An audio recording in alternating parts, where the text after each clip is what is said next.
Welcome everyone to the final day of the Statease 2025 Online DoE Summit. We are very excited to welcome our two final speakers. First, we have Oliver Tunish, who is going to present on an actual case study that he worked on for one of his clients. Let's just get going.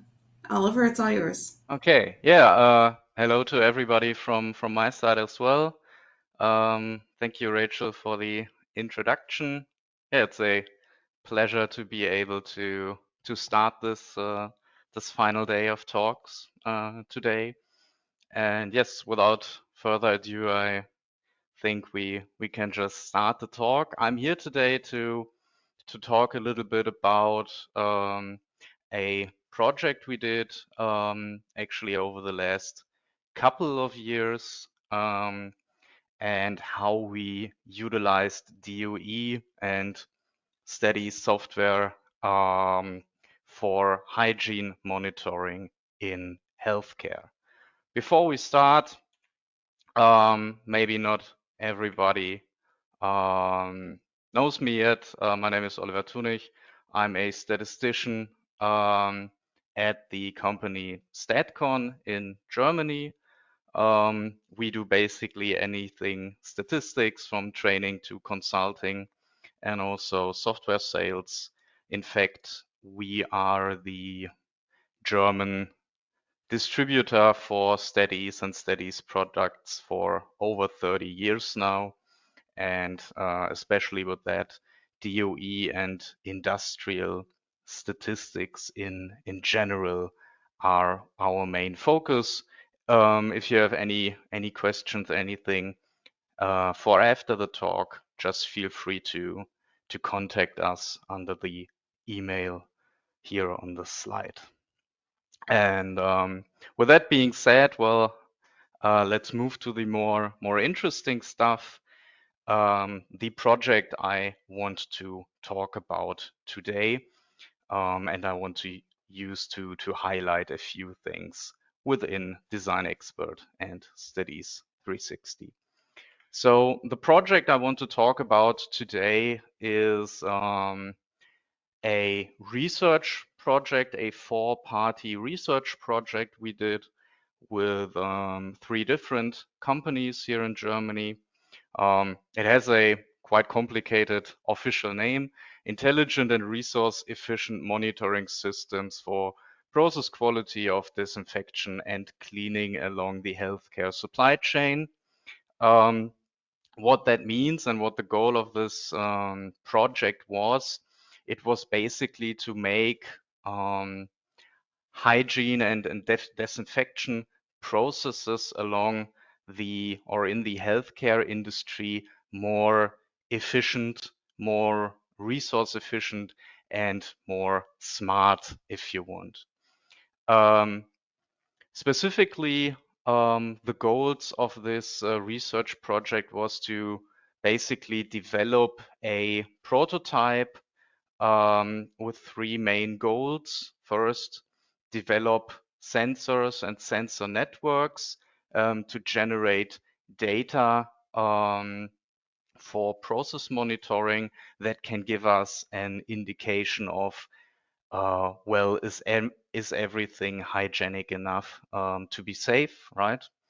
And for that, we also wanted to set up a cloud-based data streaming platform to monitor all of the sensor data, to collect data and present it in real time from different origins. And last but not least, probably the most ambitious goal of this research project was the development of predictive models, machine learning models, to predict the hygiene parameters that you usually need laboratory testing for, based on our sensor data. And especially in this last portion of the prototype development, we utilized DoE methods to make sure that the data we are generating is actually of good and sufficient quality to make predictions with. And the goal of this talk is mainly two different parts. I want to use this project to first of all give an impression how we think that DoE methods can still be a very, very powerful tool to collect data in times of machine learning and AI, and also to collect data when it's not really a typical process optimizing problem like we are used to. And secondly, I want to use one specific DOE we did in this project to highlight a few maybe lesser known aspects and features of the Design Expert software. So first, let me talk a little bit, let me explain the situation a little bit more. So what we ultimately want to do with this project is we want to use the sensor readings that we will get in real time in practice and use those to predict the overall hygiene so that the people working in healthcare know, okay, here I have to disinfect that surface. Again, I have to use so and so much chemicals to do so and stuff like that to make everything a little bit more resource efficient.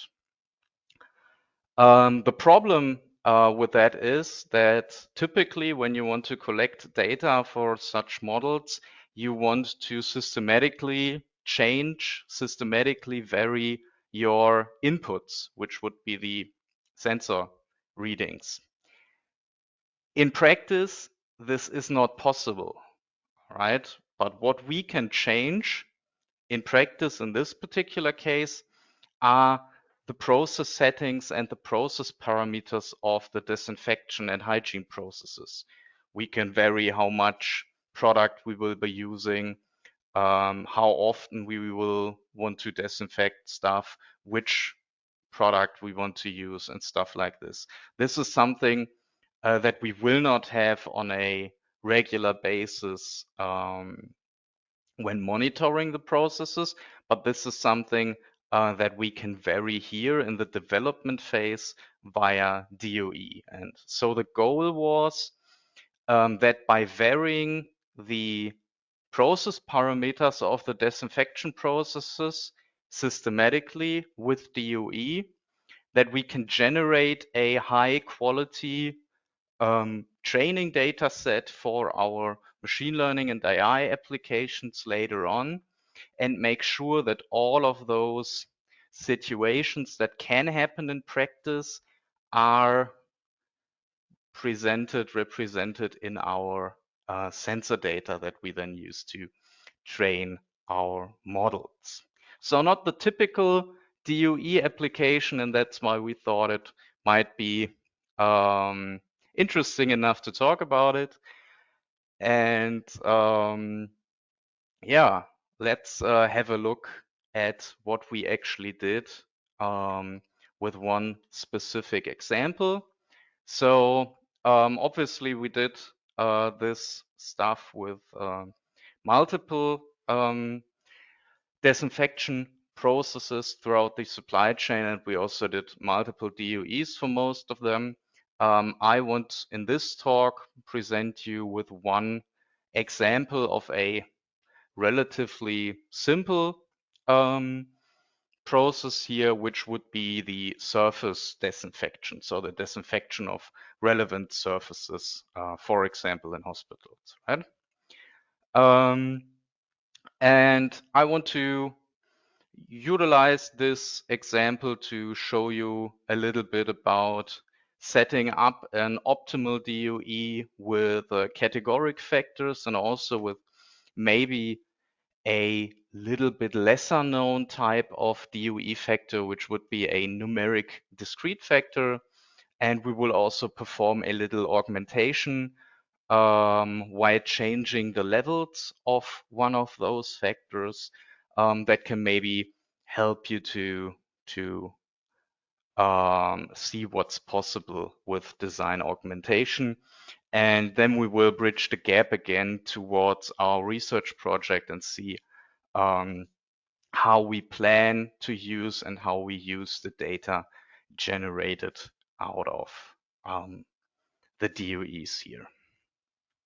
So before we have a look at the software, I would say let's talk a little bit about what we actually did here.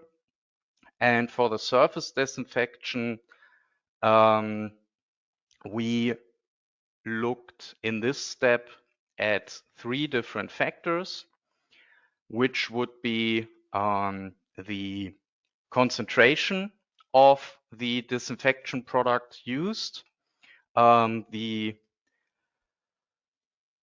concentration was looked at here in terms of a fraction of the recommended concentration by the producer of the given product. We also looked at the exposure time. So how long do we expose the surface to the disinfection product before wiping it off, basically. And because there are extremely many different disinfection products in practice, we took a look at the 6 most commonly used active ingredients in those disinfection products, so that we really have a grasp on how do different products behave, how do different active ingredients behave in terms of changing the readings of our sensors, but also obviously on how good and how long they set the hygiene standards needed in healthcare. So because each experiment was quite difficult to do, because obviously it's not a one-time measurement, but it was a sensor reading study over a longer period of time. We had to start small, and we initially were able to set up a DOE with 30 experiments, and we opted for a eye-optimal design with a quadratic model to make sure that the experiments are a little bit more evenly distributed along the factor space. And I especially chose this DOE for this talk today because a lot of times I see clients, I see people working a long time with Design Expert and Statease products and not being aware of the factor type of numeric discrete factors. So in our case, in this case here, we wanted to look at 2 numeric factors and 1 categoric factors. And the 2 numeric factors would be the concentration of the disinfection product and the exposure time to the surface of the product. And for logistic reasons, we wanted to set the possible experiments to fixed levels of those factors. And in those cases where you have a numeric factor, which is represented by a number, but you're only able to do experiments at fixed levels, you can, for optimal DOEs, choose the factor type of numeric discrete. And with numeric discrete factors, you can make sure that a optimal DOE only places the experiments at exactly the levels you can feasibly do and you want to have. So, and the nice thing about those factors is additionally that they are, apart from the restriction that you only use the levels you predefine, they are treated exactly like typical numeric factors. So they are mathematically way more efficient than putting in a numeric factor just as a categorical one. So in our case, we had 3 levels for both of our discrete factors, 25, 50, and 100% of the producer recommendation on concentration. And we had 15, 30, and 60 minutes exposure time. And then also as a true categoric factor in our design, we had the active ingredient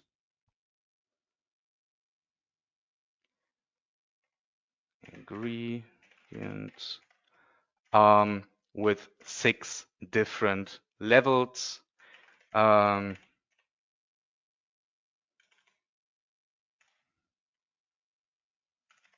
I don't want to get too much in detail about those active ingredients, as it's not my my main focus here. But still, let me put them in. And let's have a look.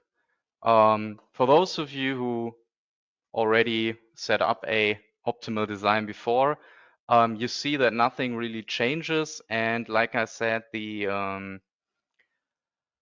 numeric discrete factors are 100% treated like numeric continuous factors in design setup and also in design evaluation analysis.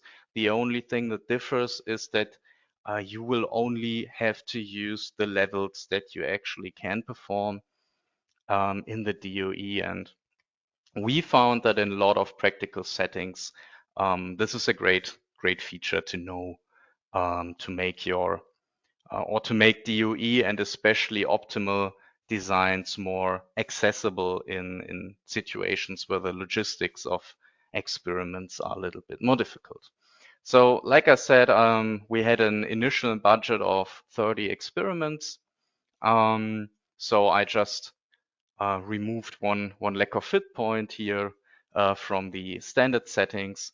We use eye optimality to gather a little bit more towards optimization and filling the design space, and a quadratic model. I want to talk about responses in a minute, so let's skip that for now and set up the design. And as you can see, because we put in the concentration and the exposure time as numeric discrete factors, we don't see the usual decimal numbers or large decimal numbers for optimal designs, but our factors or our factor levels are here always set to the predefined levels that we put in when setting up the design. And that can make life a lot easier in many applications. So before we move on, I want to switch back to the presentation for a little minute and talk about the responses we looked at. So in terms of this DoE, we had 2 types of responses. We had our sensor readings that later on in the final modeling should be our inputs. And we had the hygiene parameters. And this is probably something most of you aren't familiar with. So let me talk about those a minute. So In this case, we measured the hygiene of the process by looking at so-called log reductions of, well, bacteria and stuff. And this is a log 10 reduction. So what that means is if I have a log reduction value of 2, that means only 1/100th of the bacteria survive. So a log reduction of 2 would mean 99% of bacteria are killed off by the disinfection process. A log reduction of 3 would mean 99.9% are killed off. And usually you aim for like at least 4, in some cases at least 3. So at the very, very least, you want to see a log reduction of 3, just to put the values later on into perspective. At this first point, at this first DOE, the model generation was a little bit on the secondary when it comes to goals. First of all, we wanted to check if there even is a strong enough correlation between the process settings and our sensor readings so that we can actually make sure that, well, if we switch up the process settings systematically, does that also affect the sensor readings, and are the sensors actually sensible, reasonable variables to predict hygiene later on. Obviously, in practice, we had like a lot of sensor readings and a lot of hygiene testing done for each individual experiment. That would be a little bit too much for such a rather small talk. So in this case, just for presentation purposes and to give you an impression of what we did, we are only looking at one response for each experiment. So we only took the mean values for the whole experiment for the data sets we are looking in here. So just a small portion to get the get an understanding of what went on here. So let's have a look at the initial data. Let's have a look at the initial data set here.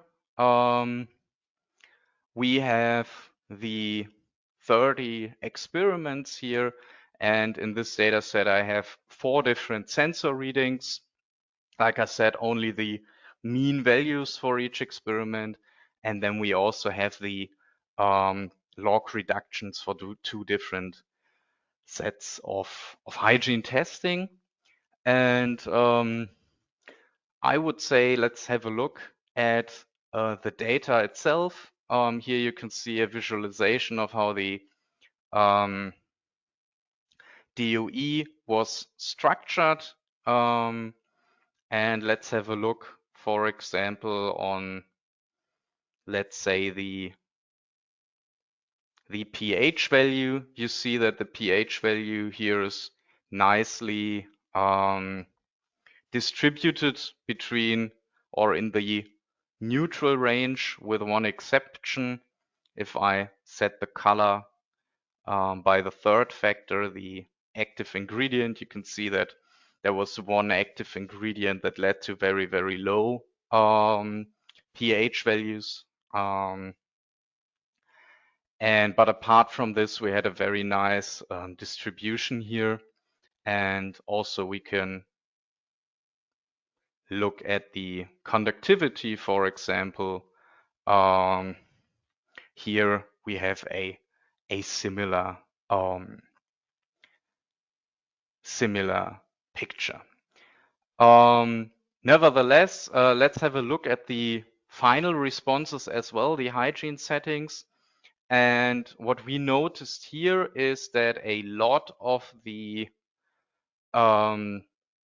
average readings here were in a very, very good range. So a log reduction of above 4, above 5, and only a few experiments where we had bad average hygiene readings.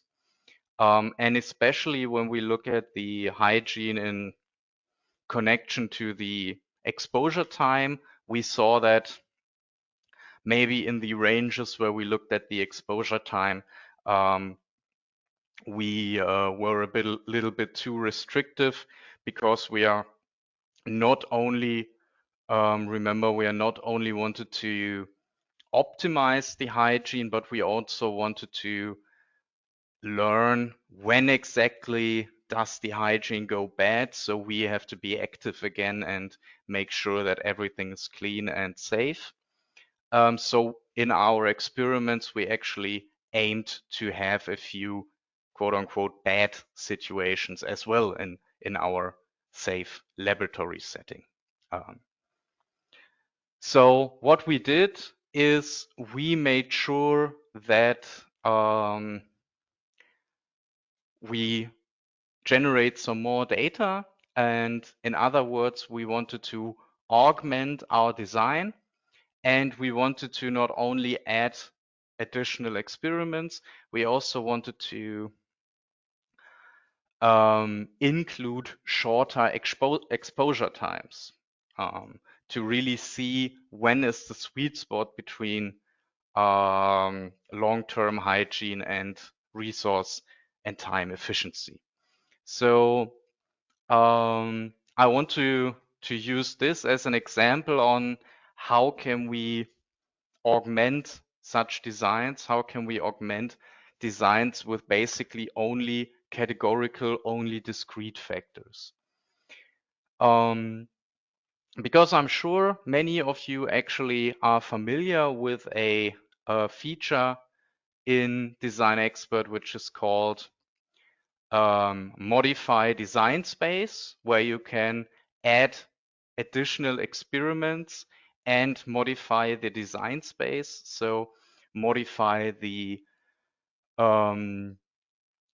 intervals of your factors. However, this only works for continuous variables.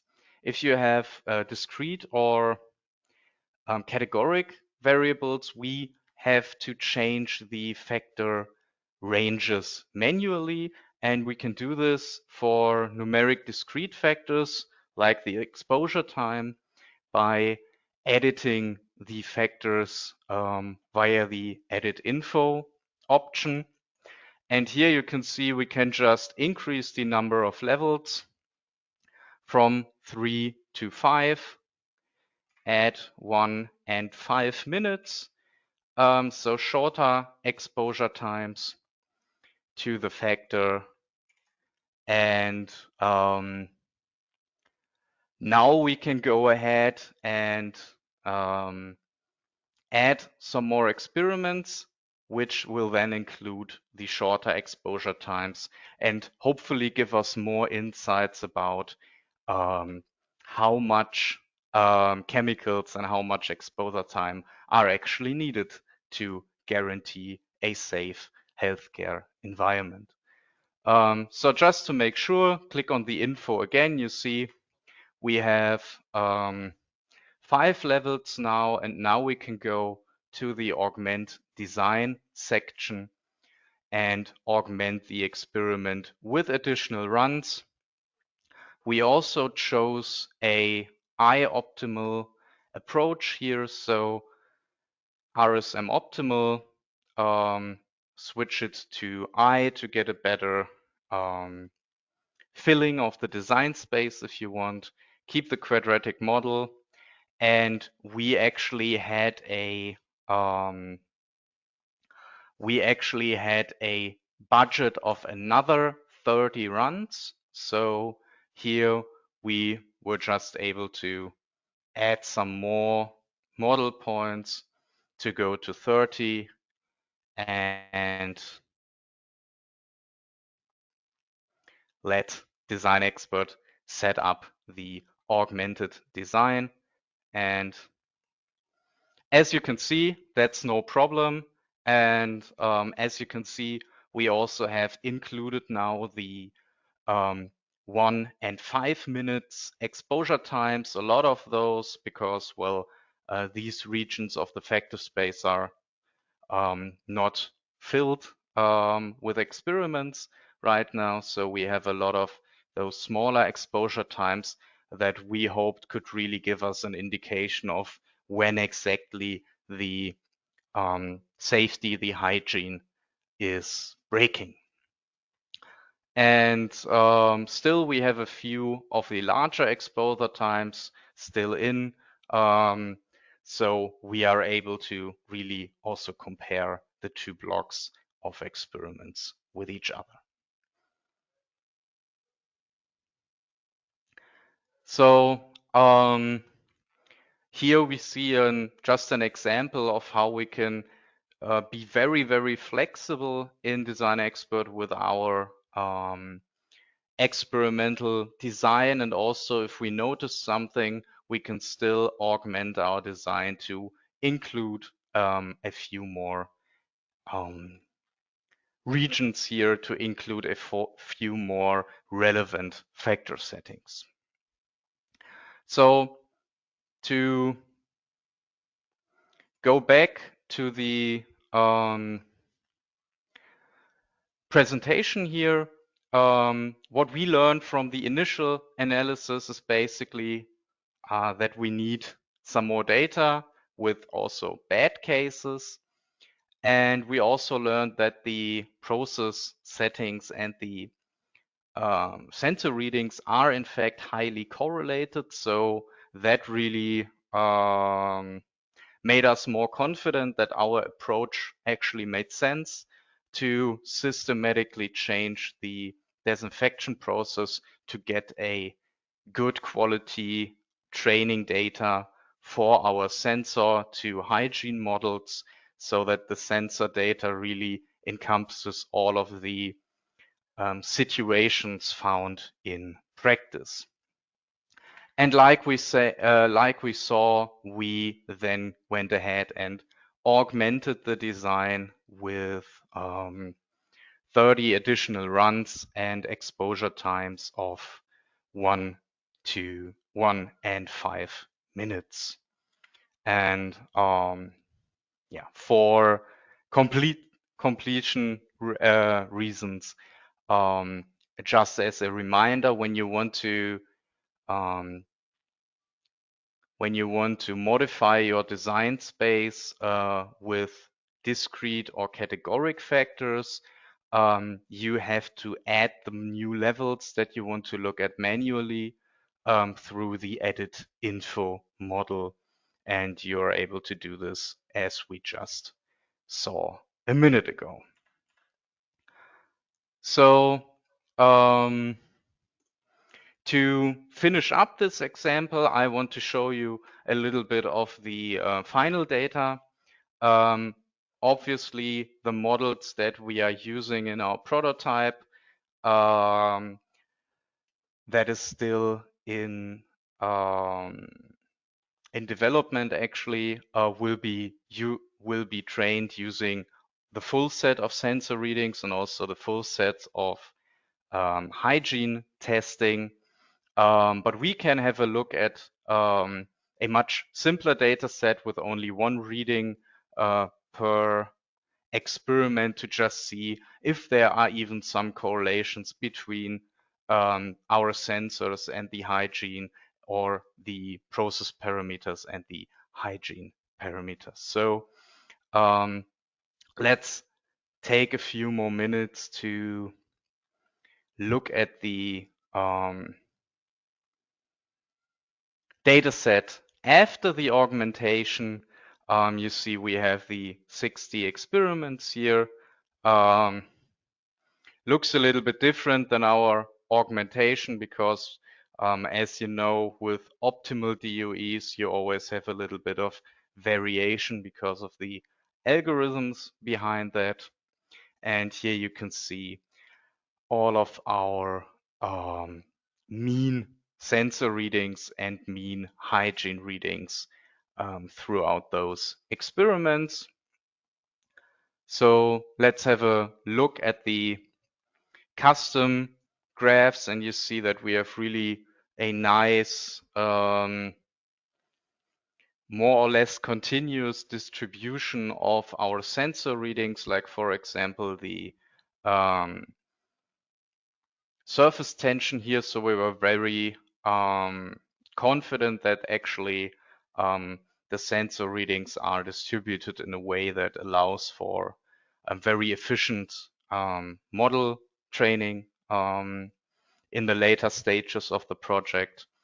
And also what we can see when we look at the hygiene variables is that now we have more cases where actually the hygiene is questionable or bad in our laboratory setting, so that we are hopefully able to learn when exactly the sweet spot here is. And as you can see, for the lower exposure times especially, we have a few cases where it's not enough yet. So to close this off, maybe look at an actual analysis. Let's look maybe at the conductivity sensor together. And here in the conductivity sensor, let me quickly switch to the model. We can see that we actually have a very, very high correlation here between changing the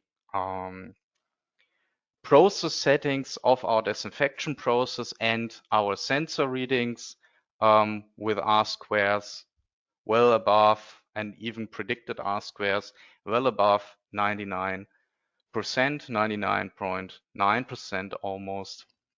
So we are very confident that we chose the right approach here to generate our training data. And even though this is a very, very simplified version of the data we actually collected, we can also see that there's quite a correlation between the process settings and the hygiene settings. So that made us very, very optimistic in terms of finding a good prediction model later on for the whole set of sensor readings and sensor data. And this is basically what we then did and what we are still doing. We're still trying to get the best possible model for predicting the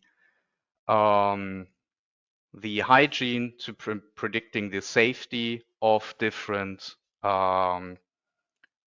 healthcare or disinfection processes, to be more precise. And to give you a quick glimpse, to give you a quick outlook on what we are doing with all of the data, we built a data infrastructure around the sensors and around the sensor data.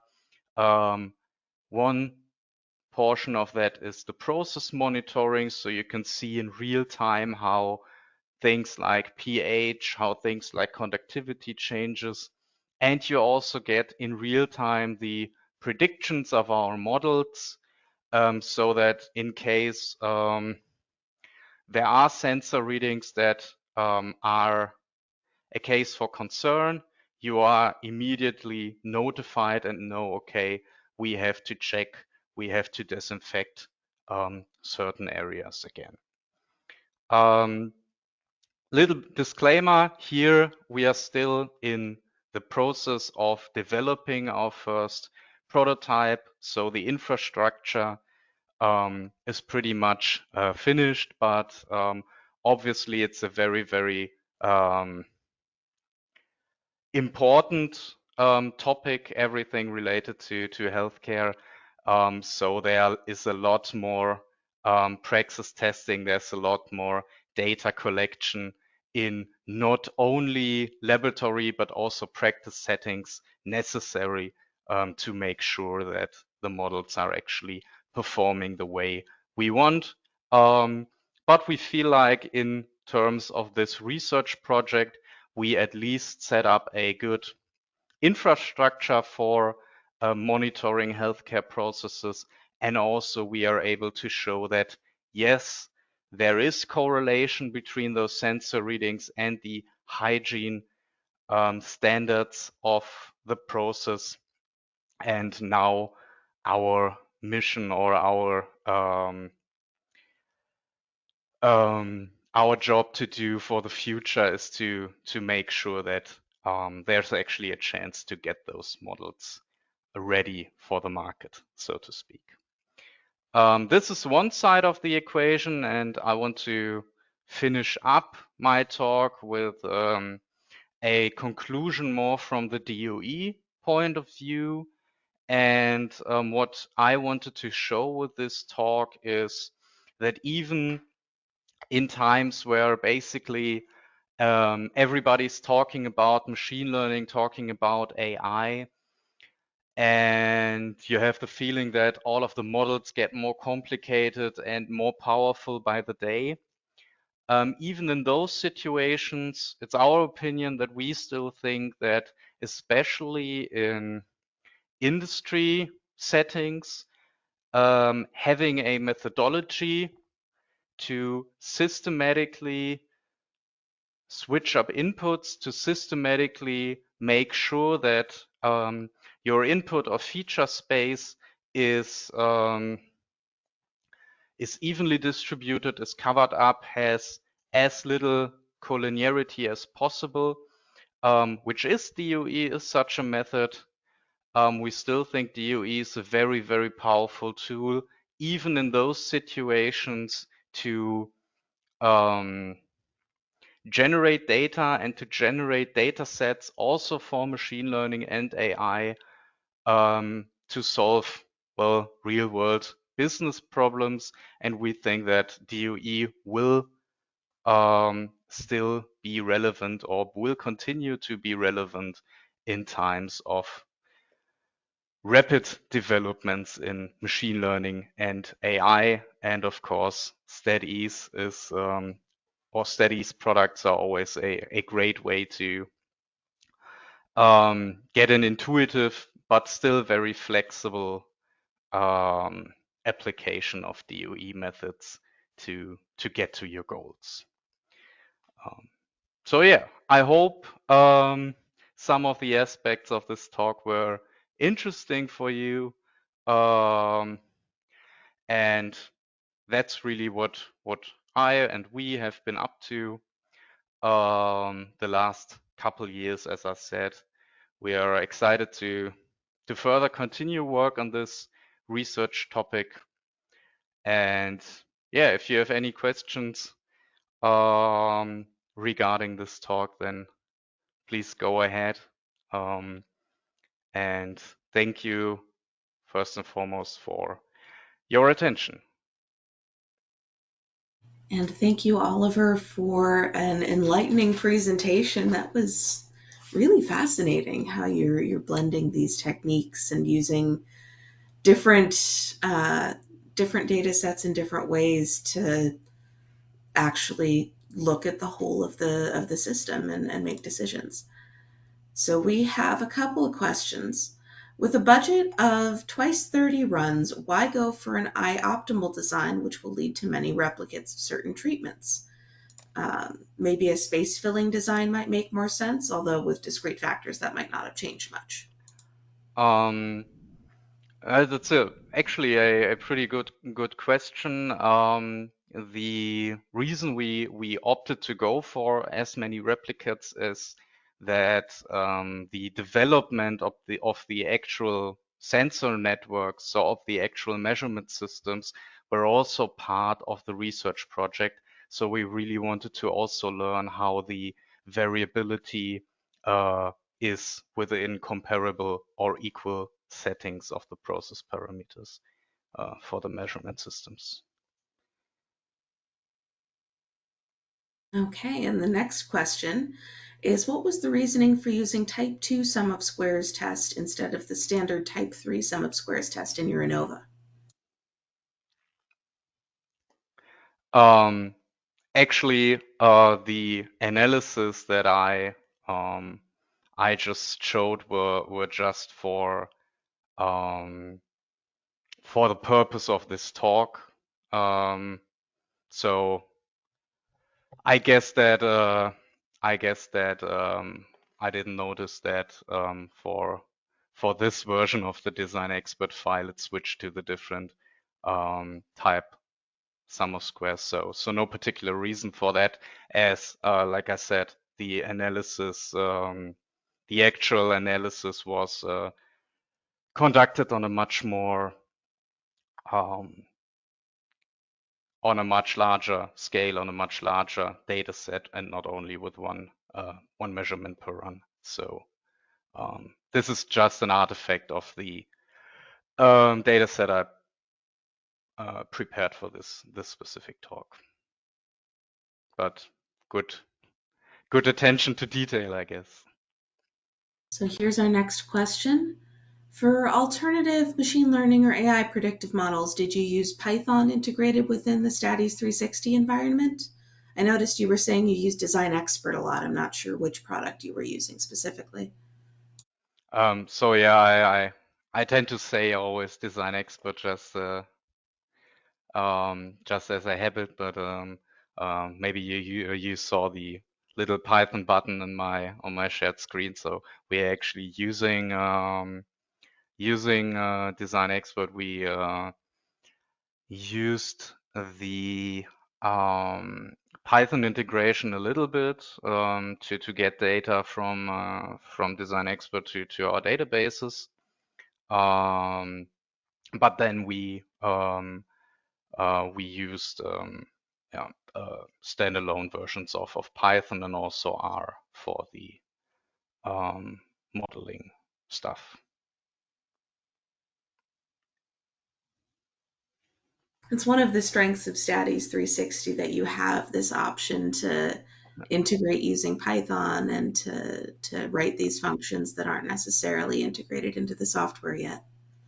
It's really really saved a lot of time because you don't have to like export the DOEs, and you could just use the Python integration to push it to a database, for example. That's what we did. Thank you very much, Oliver, for your presentation. This has been a really in-depth look at something that a lot of folks might want to go ahead and try, this more holistic system um, experiment and deep dive. Thank you and see you.